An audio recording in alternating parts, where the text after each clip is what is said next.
I was thinking the worst. I was thinking railway station, an attractive young woman, all the same hallmarks.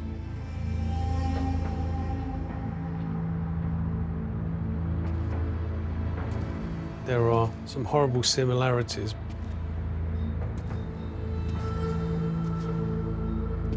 And it wasn't the first missing person that I dealt with who's been murdered.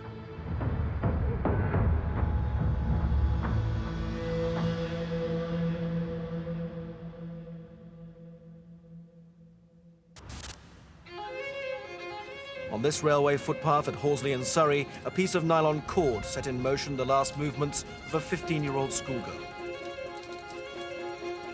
You know, how could she one day be there on the playing field with us and then the next minute have been brutally murdered?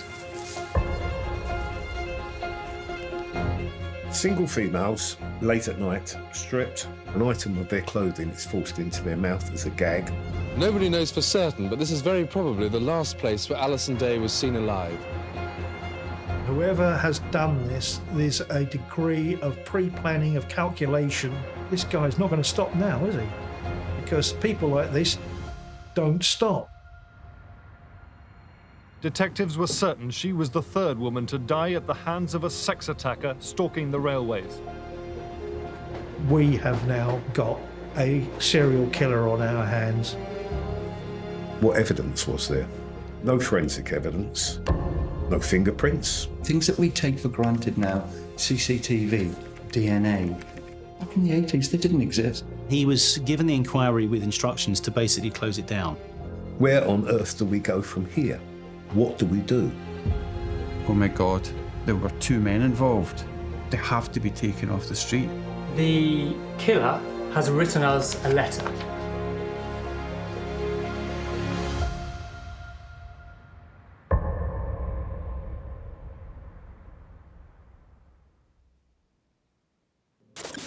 "15-year-old Maartje was savagely attacked as she cycled along this footpath yesterday afternoon. Her fully clothed body was found in a copse.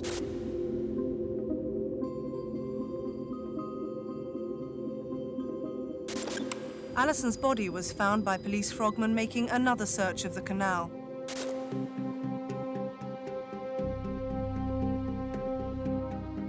This year, so far, the 2 men have attacked 12 times right across the Greater London area. Police have one clue. They know he has a minority blood group after their forensic scientists found traces of his blood on one of his victims.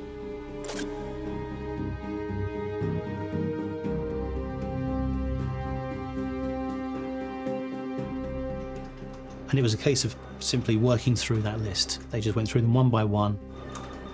It's a massive task. It's a massive task and laborious.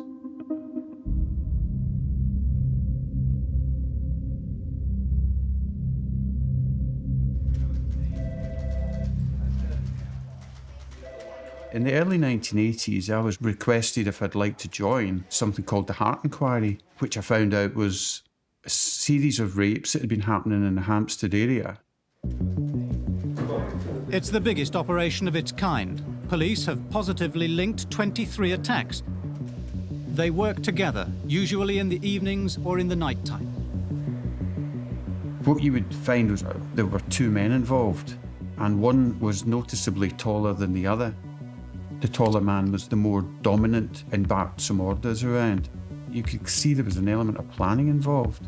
I think once that the murders started, you knew that the people who'd been committing these rapes needed more gratification than they were getting from the rapes themselves.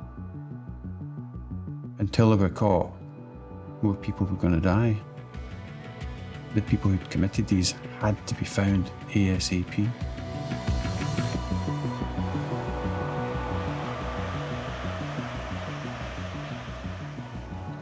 The first day I arrived there, I was given a briefing by the senior investigating officer, and it always sticks in my mind. He did say to me, it's a matter of time because we've got a blood grouping and it's A secreta, PGM, 1+, 1-, and we're going to work on a list of people and we're going to narrow it down till we get to who we need to get to. There were thousands out there. There were thousands of people that would fit that. We'd drawn together a profile of offenders who were either rapists, had sexual offences against them, and we would then visit every one of those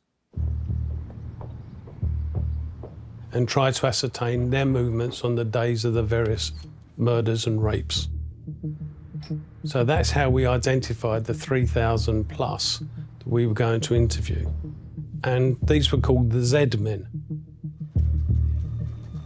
The difficulty was we didn't have a particular order in which we could actually address these because we didn't know who the suspect was. What does your list look like? There's 1,000 dangerous people. How do you prioritise your dangerousness? Don't forget, we were in a pre-mobile phone, pre-digital age, okay, pre-ANPR, pre-DNA. This is very basic material, I think, that was coming. It was like, this is Joe Bloggs. He's committed a sexual offence in the past. This is where he lives. Knock on the door, and there's 50 to go and see. And people would knock on doors, eliminate, knock on doors, eliminate. They just went through them one by one. And number 1,594 on that list was an unemployed carpenter from Kilburn who had a charge against him for a serious assault on his wife. And his name was John Francis Duffy.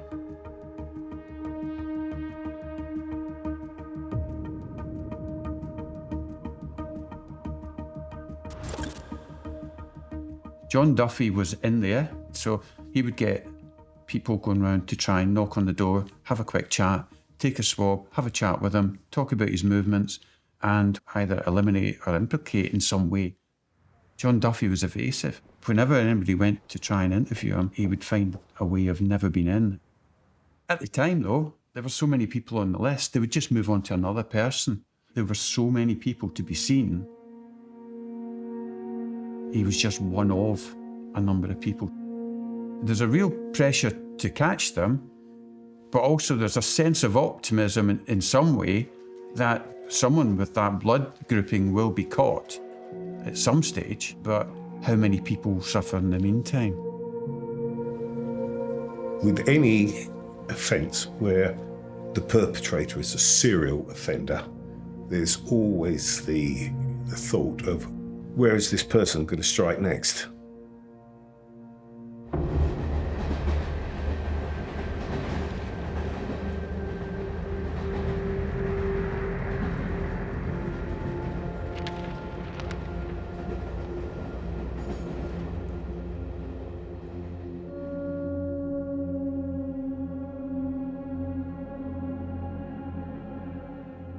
She was just a joy to be with. She was a lot of fun, but she was also very, very straight. You know, she would do the right thing. And she was terribly loyal. We knew that Anne was to get married. And unfortunately, her father had died and her mother. And she came back to my house one day and she said, I want to ask your dad if he'll give me away. Of course, he was absolutely thrilled to be able to give her away. And it was just a happy time, and she got the man she wanted.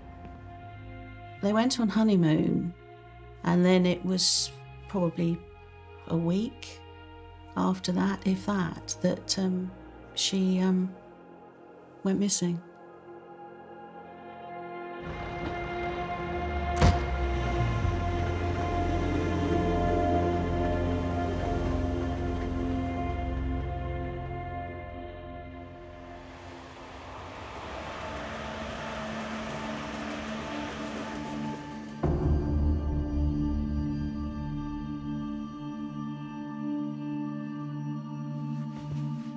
In 1986, I was the detective inspector at Welling and Hatfield.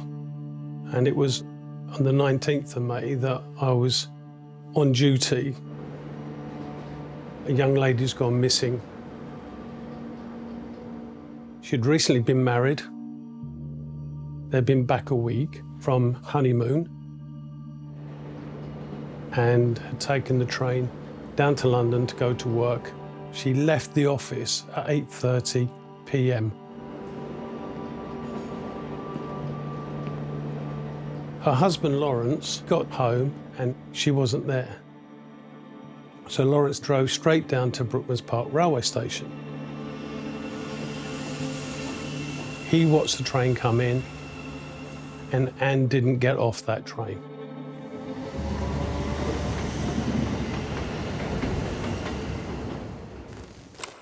Her usual route home would have been a 10-minute walk to Waterloo Station to catch 2 tube trains connecting with the main line from King's Cross. She was due to arrive at her local station, Brookmans Park, between 9 and 11 p.m.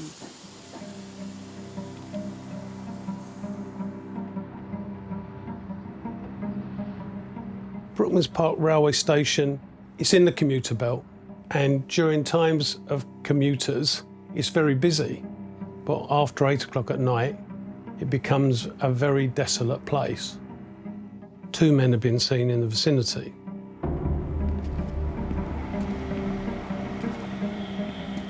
You've got a young woman, stable background.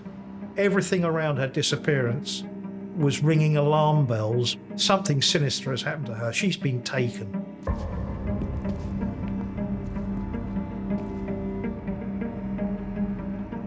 I knew something was very wrong because she'd phoned her nan to say, I'm leaving now, at about 7 or 8 or something in the evening, but she didn't turn up.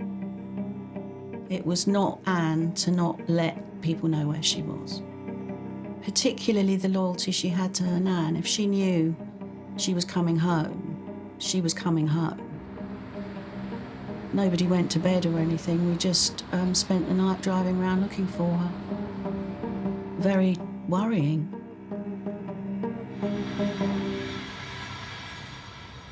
So you've got a third young woman in a space of 8 months disappearing close to a railway station, all within a 25-mile radius of London. Is this the third murder in this sequence? The one that we've almost been expecting? We have now got a serial killer on our hands. But unlike the 2 previous cases, there was no body. Where was she? So we started searching. Brookmans Park is the last frontier from Hertfordshire into the Met, and so we decided we'd choose the Metropolitan Police borders to search to.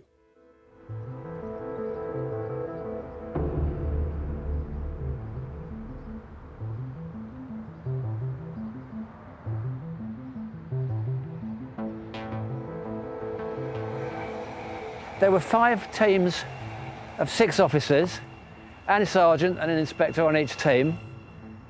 12-hour shifts. They usually start at about 8 in the morning till 8 at night, and we had to search this entire area completely.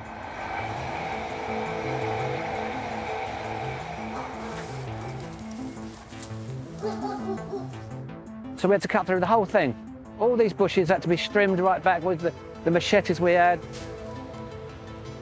And the temperature was really hot, dust everywhere. It was very hard work, yeah. And when you look at the size of it, it's quite a daunting task. But we did, and we did the one behind that and the one behind that. I have no idea, I can't even begin to feel what Mr. Locke was going through, worrying about his wife just vanishing like that. It must have been awful. You know, your loved one goes to work and they suddenly just disappear. And the stress he must have been going through must have been awful. If Anne herself is managing to watch, what would you say to her? Please, let us know that you're all right. And if you can't, just hang on. You know, we're looking for you. We are going to find you. There's no doubt about that. And I love you. I want you to come home soon.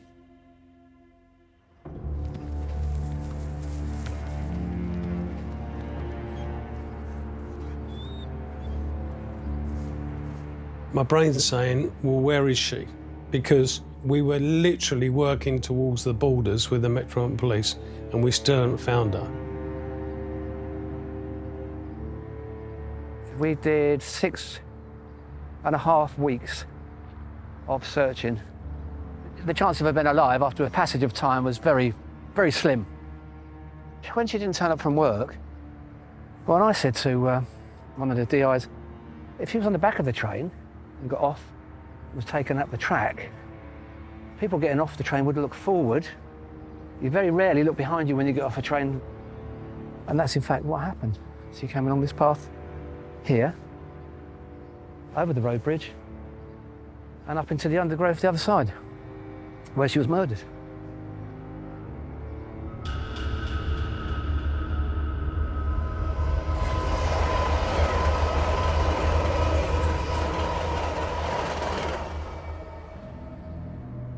The discovery of Anne Locke's body on a railway embankment has left detectives convinced they're hunting for one man who's killed 3 women and raped at least 3 others. Mrs. Locke's body was badly decomposed, but it was clear she had been suffocated and tied up. According to police, there were sufficient similarities in the way she died to link her murder with 2 others. I think we were told the body had been found first and then a little while later that it was Anne.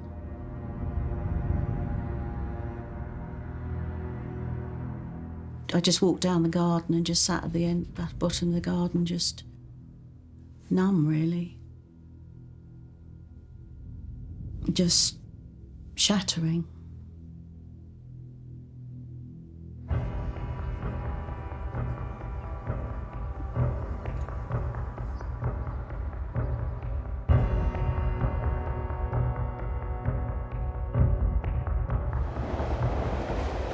Due to a major error in planning the search, there was a breakdown in communication between the Hertfordshire Police and the Metropolitan Police. Both thought each other was going to cover this 200-metre section of embankment, and it didn't get searched, and that was that crucial short distance. That's where a gang of railway plate layers noticed something, and they checked into the undergrowth, and sure enough, there was a woman's body, and it was Anne Locke.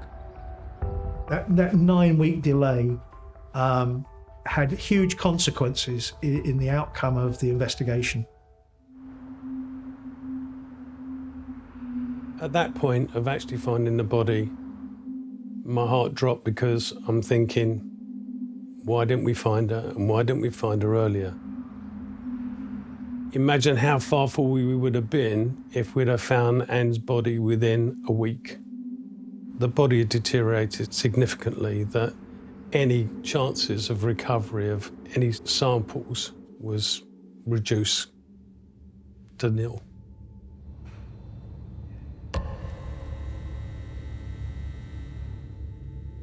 When Anne Locke was discovered, I got a phone call and I was invited to be present at the scene and the post-mortem examination. So you went to the Anne Locke house? I did. If she'd been found sooner, we would have every chance of getting the trace evidence as well, which we needed. Well, Anne Locke's body was in a very decomposed state. She'd been dead for some time. The clothing was more or less falling off her because underneath was mostly skeletonized. You could still see that there was a ligature, although obviously it wasn't tight around her neck because her neck, there's no soft tissue left. She had something which looked like a sock, which appeared to have been placed in her mouth. And it was quite obvious that it wasn't natural causes. The hands were tied, so everything pointed to something like a ligature strangulation.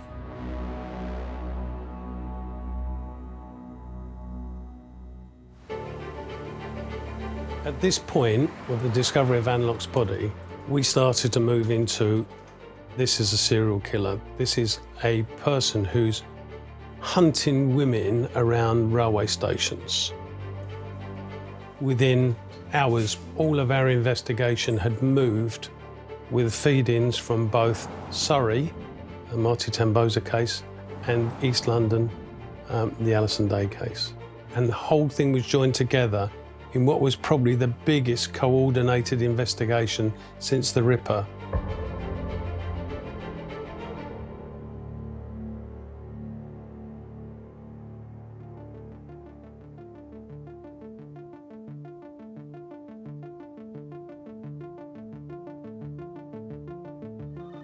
When it got to suspect 1594, John Francis Duffy, 2 officers visited his house. He wasn't in, left a note saying, "Please can you ring police station?" And he never did. And they left several notes, got nowhere. And eventually it was arranged for him to come in and be interviewed. And he was the first suspect to come in with a solicitor. And he was also the first one to refuse blood samples.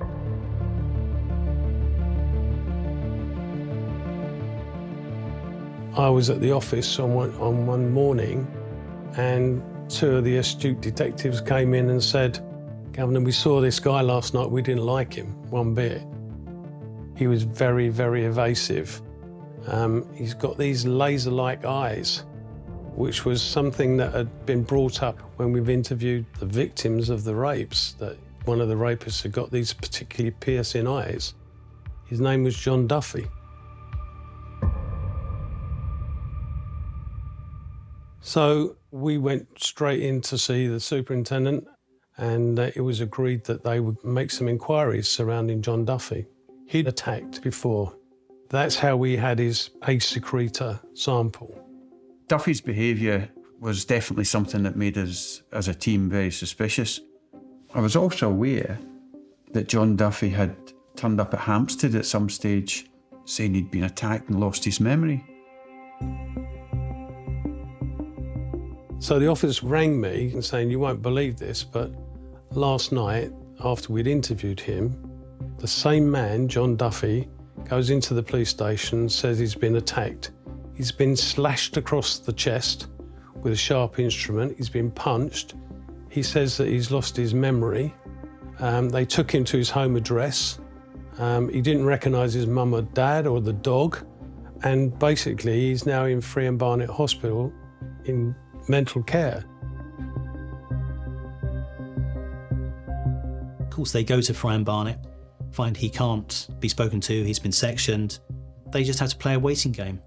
By now, Duffy is becoming a stronger and stronger suspect all the time, but he can't be got at because he's in a mental hospital at this point, which is exactly what he was wanting. Well, I was thinking, we need to interview him, and we can't. And as far as I was concerned, he was a good suspect.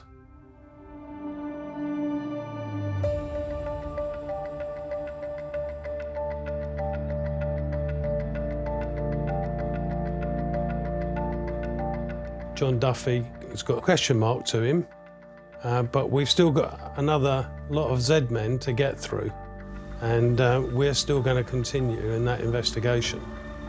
We always had suspicions there were 2 people involved in the murders and the rapes.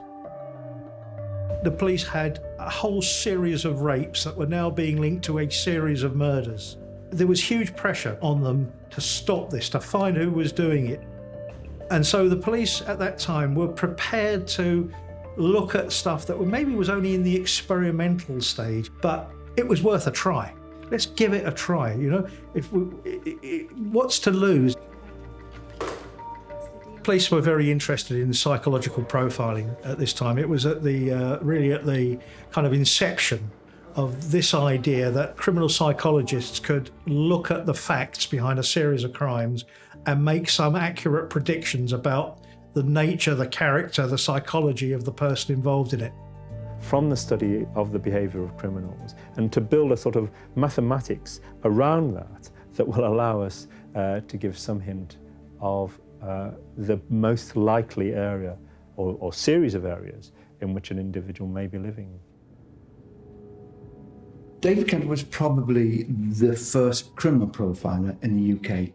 He provided a physical description. He suggested that the rapists were probably loners, that they'd been involved in low-level crime as youngsters and had progressed, and that possibly had a working connection to the railway stations. This is a man who'll probably have a troubled marriage. He said this is a man who'll probably be a bit narcissistic. He'll be very interested in physical culture, bodybuilding, martial arts. Essentially, he's going to be a fairly small man. You know, he likes to dominate women. It helped them build up a picture of the kind of person that they might be looking for. And it did turn out to be uncannily accurate in the case of John Duffy. Police can't reach Duffy at the moment, but they've got an interesting suspect here. So the first thing naturally is to try and build up as much information as they can about him. Very quickly, he becomes a more and more interesting suspect. His job as a carpenter for British Rail entitles him to free travel on the rail network. Suddenly, this is a bit of a connection.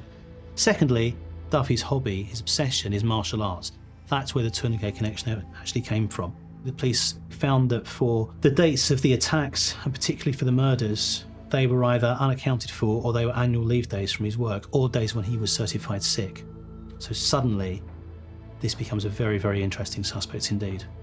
He was in hospital and there was nothing we could do about it. And we were challenged by that, but what can you do? If a doctor says you can't interview him, you can't interview him. But what we didn't know was that he was actually being released, like on day release. And it transpired on one afternoon, he raped a 14-year-old girl beside a railway line. And again, the victim described his laser eyes, and his description was identical to John Duffy. He then properly fell into the suspect list, and Surrey police provided surveillance on John Duffy.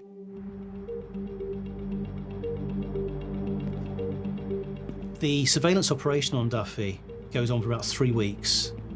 Gradually during that time, he begins to twig that he's under surveillance, and because of his knowledge of the rail network, he basically makes various attempts to lose himself, either on the tube or on the train. At one point, he even jumps off a train while it's in motion. This is a man who's becoming more and more desperate and more unstable. By now, he wasn't working anymore. He was watching violent pornography. Relationships with almost everybody around him had broken down. His relationship with the ex-wife had become completely wild and unstable. He was also guilty of a violent offence against her new partner.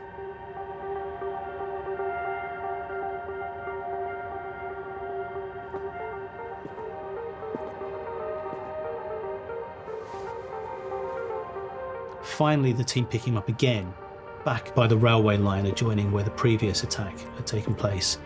It's late on a Sunday night, and it becomes pretty clear that he's there to attack a woman, and so the decision was made then to swoop and arrest him.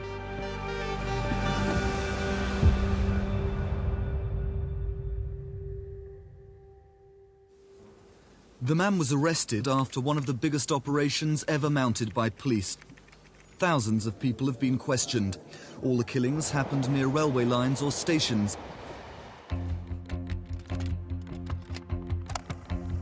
We went to interview him. His whole demeanour was, "You're not going to get me." He would talk to us glibly about martial arts, but all the questions we put to him, he would answer no comment. So it is an arduous interview. He didn't give us anything. Although no charges have yet been brought, the man was this morning taken from Guildford Police Station to court. Behind closed doors, magistrates granted detectives an extra 36 hours in which to question their suspect. If needs be, police can apply for a further 24 hours before bringing charges or releasing him. When I interviewed him, he just couldn't look at me. Could not look at me.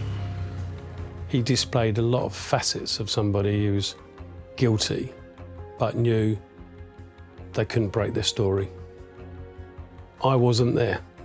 I don't remember anything because I can't remember any further back than yesterday. I don't remember because I've had amnesia. I've told the story, I'm sticking by it. I'm never going to change. You prove it. It's very frustrating for an investigator. He was living with his parents sometimes, so a search of that and his flat in Kilburn is conducted. Searching those two properties starts to yield powerful information here. So they find at his flat endless martial arts textbooks, the anarchist cookbook, books with diagrams about tourniquets, how to overpower victims and so on, violent pornography, and at his parents' house they find a length of string.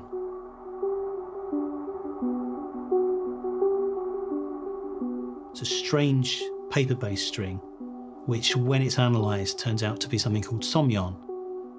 This particular ball of string is an unusual ball of string because it's made of what they call an end strip, which is when the string is coming off a loom, either end is going to be at slightly irregular lengths to the other bits. So therefore, it's a unique ball of string. And when it's checked forensically, it matches exactly to the ball of string which was used to tie up Maartje Tamboezer. It's come from the same ball of string. So it's another piece of evidence which makes them realise that this has got to be the man.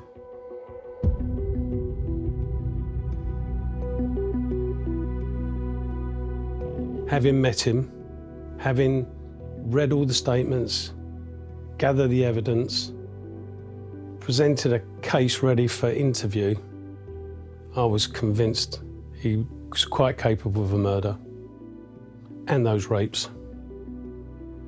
He was put on identity parades where he was picked out, and then based on the evidence, he was charged with the Alison Day, the Maartje Tamboezer murder, and the murder of Anne Locke.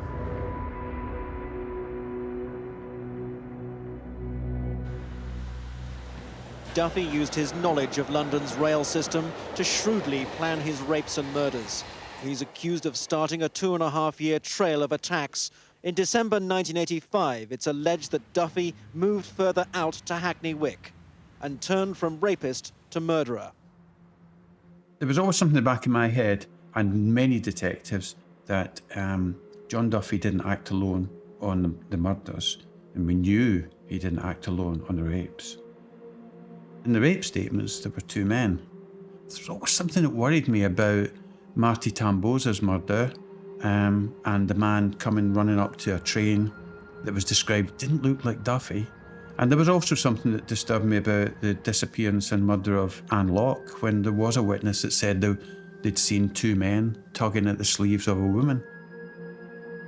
The next thing to do is to look at his known associates, and the only person who is screaming out as his associate is the person who was at school with him, did martial arts training with him, went jogging with him, and had committed petty crime with him since they were children, David Mulcahy.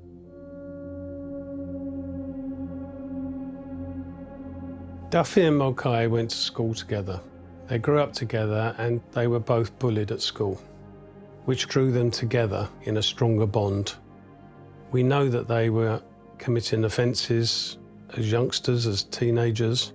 They also tortured a hedgehog, beating it to death with a plank. We also know they were firing air guns at victims in the street, and they were planning burglaries. So David Mulcahy is brought in for questioning, and it's a very, very different experience this time. Unlike Duffy, Mulcahy has got plenty to say, but none of it committal. He's arrogant, he's cocky, he's very cocksure. You can ask me anything.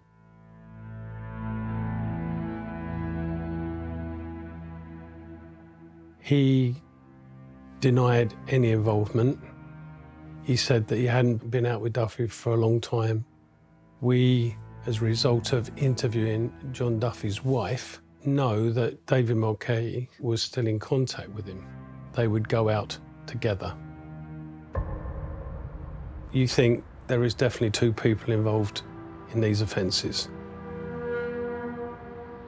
There was a man seen on the bridge on the night of Anne's disappearance. A man who had quite a long face, long hair and a high forehead. A taller man than the first, something that we thought was significant. We do know from the rapes that one of them was particularly more violent than the other. And in fact, the violence seemed to be more indicative of his attacks than the sexual elements, or that he was aroused by the violence. We always fancied Mulcahy as the second person. But what do you do with no evidence? No confession? Nothing. Basically, we put up on an ID parade with those witnesses that we thought might be able to pick him out, and he wasn't. He wasn't picked out. I was angry because, having analysed all the evidence, he displayed a lot of facets of somebody who's guilty. But John Duffy wasn't saying anything. There wasn't enough evidence upon which to charge David Mulcahy. So the case went ahead against John Duffy.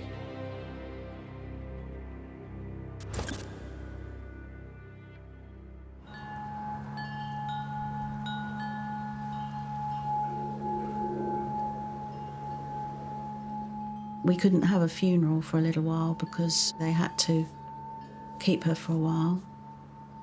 We did finally get one. It was the people who had been to her wedding were at the funeral, and it was at the same church, the same vicar. 3 months before, he'd stood there and married them. And now here we are at a funeral. And that is just hard for everyone to deal with.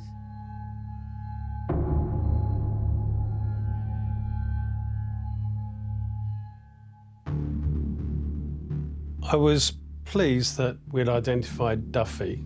We could prove the Alison Day case because there were samples of fibre on Alison Day's body, even though she'd been in the river, that related to Duffy, and also because of the somyarn in relation to Maartje Tamboezer.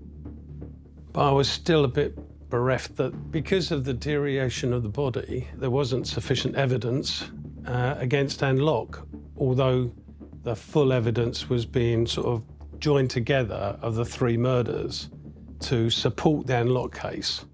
I was always concerned that it would be insufficient. I can't ever deny that.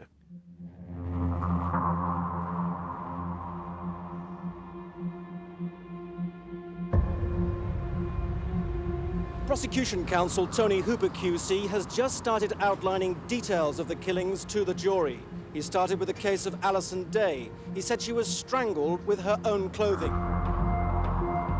The trial of John Duffy in January 1988 was aided greatly by a couple of key witnesses.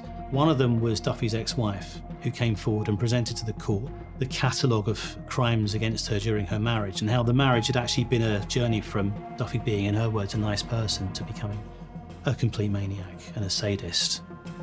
The other key witness was Duffy's friend, who he had used to beat him up and slash his chest with a knife, and then he would claim he had amnesia and didn't remember anything.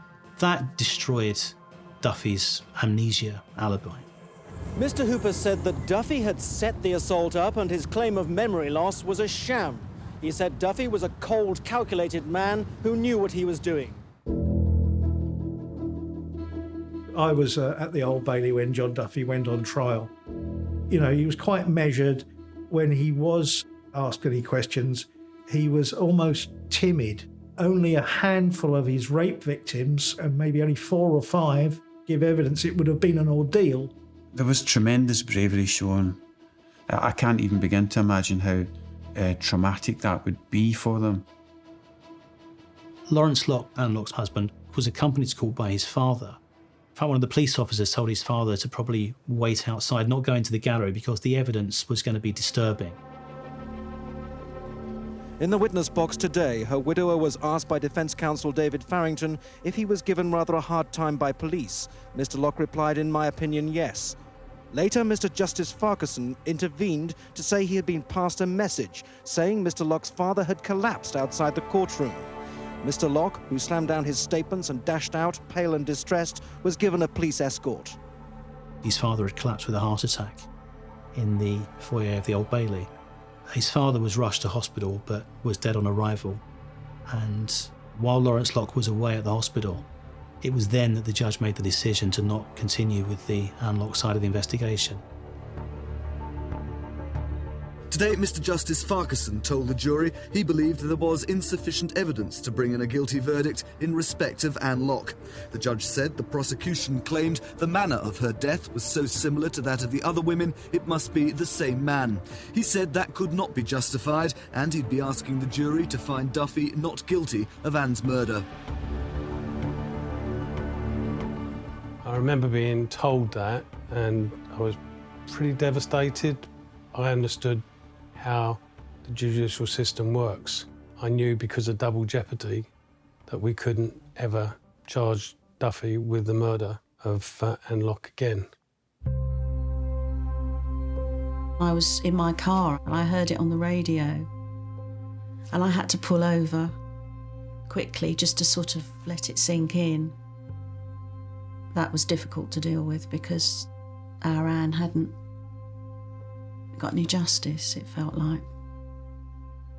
I think, having to then deal with that as well, I think, on top of losing her and then the fact that it's just sort of open-ended is very difficult.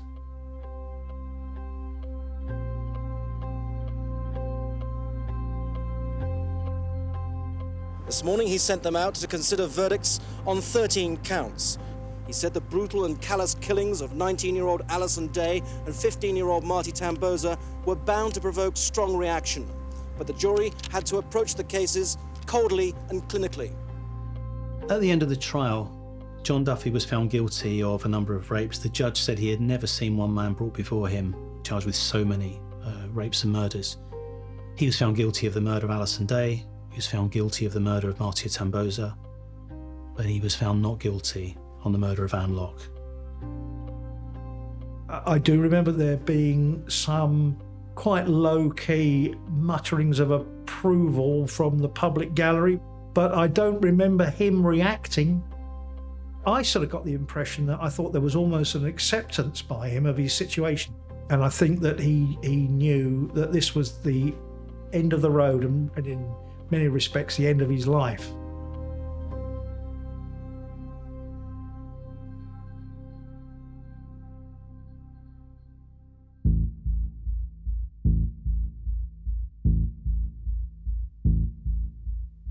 Normally with a trial like this, resulting in guilty verdicts after a huge amount of work, there would be a sense of satisfaction of case closed. Unfortunately, on this occasion, the case wasn't closed. It was very frustrating because ever since the murders had been connected with the North London rapes, the police knew that they were looking for another man. He was still out there. So for those victims and for those police officers, this case was still very much unfinished business. There are some cases that never leave you, and this is a case that doesn't ever leave you. Every May the 18th, I've thought about Anne Locke's disappearance. When you draw the circumstances of the three murders together, the one thing that jumps out of you more than anything is there are two people involved. Well, who's the second person? It does pose that question to you as an investigator. Which one is the actual murderer? Are they both murderers?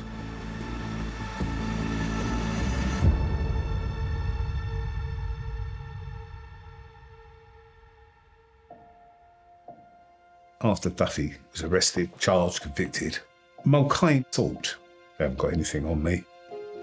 He thought he was going to walk out of this.